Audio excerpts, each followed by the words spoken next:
Well, we are back and you are listening to Healthy Aging, and I am your host, Barbara James. With James, we are James and James hanging out here at the Q today. First name James, last name James. James and James. Yes, James. James.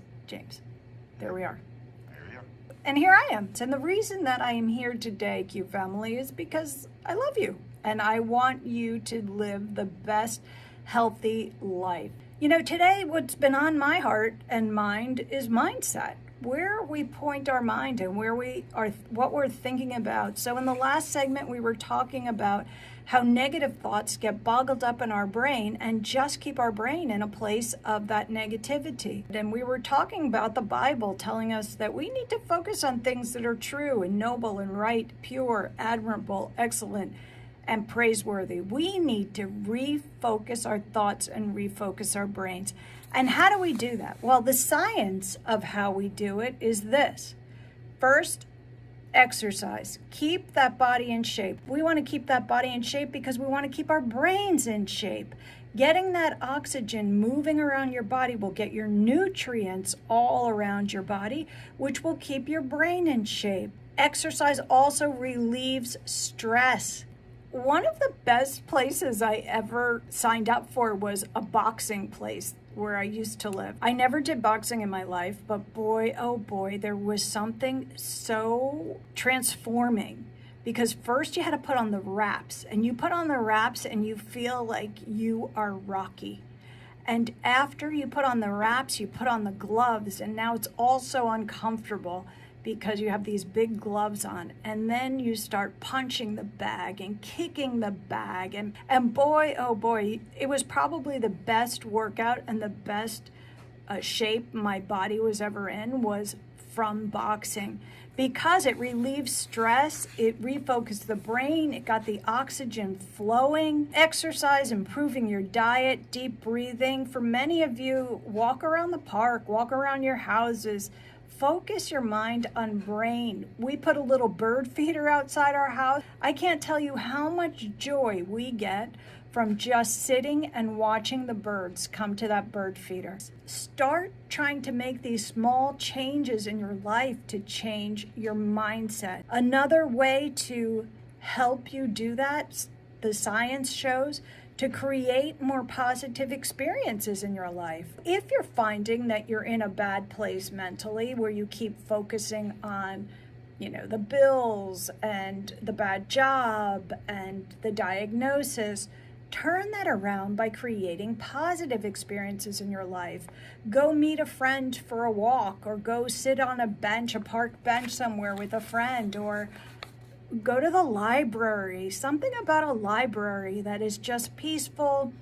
There's, all kinds of books. If you like to fish, go get a fishing book. Go do something that's going to create a positive memory to negate all of the negativity that you're experiencing at this time.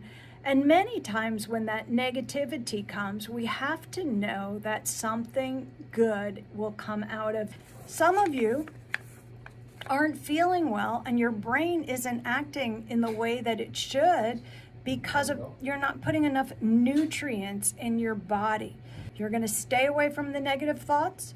You're going to create more positive things happening in your life. They don't have to be expensive positive things. They could be coming in my store and talking to me, because we're pretty funny and it's a good time just to come in, walk up and down. I have customers that come in and they just look around and they go, and we're just equally as excited for them to come in the store because it's such a great place. It smells really good. It's a lot of fun, and we're pretty funny when we're in there. Sometimes you could just walk in a store to just get your mind off of whatever that thing is. Those are things that you could do to stay off the negative thoughts. Now, biblically, we also need to change our mindset, because Satan is the deceiver. And the reason that our mindset goes out and the reason that we spiral down is because Satan just keeps lying to us. Let's say they got fired from a job And Satan just keeps lying to you, telling you you're a loser, you're never going to get a job, this is awful. And you keep spiraling, you keep believing that. Well, you're going to bring that bad mindset to every single interview you go to. You're going to bring that bad mindset to every fixing up your resume, to doing all of those different things, to every store you walk in. You're going to bring the bad mindset because Satan is a deceiver. So this is why we need to focus on what's true, focus on what's noble, focus on what's good and what's right. We need to know who our enemy is. And the enemy isn't the boss that just fired you. The enemy is Satan, because that's how these things and where these things come from. You know, Satan is the ultimate deceiver. And he's the ultimate deceiver because he wants you to blame God. But you need to turn those things around and remember, we have free will. We have free will to do whatever we want to do. If you don't turn around your diet, if your doctor says, hey, you're going to get diabetes if you keep eating like that and drinking the soda and doing all of those things, you have free will to eat whatever you want. But then you can't blame God for a shorter lifespan, and you can't blame God for an illness in your body if you're not doing what it is that you need to do. So we need to change our mindset about how we start moving forward. The Bible is clear. Satan comes to kill, steal, and destroy. He wants to destroy your families. He wants to destroy your health. He wants you separated from God. He wants you mad at God for all of these things. We need to stop believing the lies of the enemy. That's why it's so important to stay, focused on the Bible, focus our minds on Jesus, because he says, renew your mind. Do not be anxious for anything, and we need not conform with the world. The world gets all wrapped up in all of this stuff, but we need to choose to renew our mind. The Bible is telling us to renew our mind. The science shows you. But when we conform to this world, we literally set ourselves up for failure. The power of our words are so important. God built everything by his word. His word. He said it and it was. We have the power in our word. We always say the word is powerful. And when we talk, we almost sometimes allow the enemy to come in by what we say and what we do.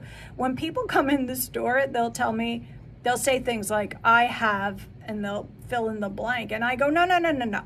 You were diagnosed with whatever that thing was, but don't claim those things. Start to walk and start to renew your minds.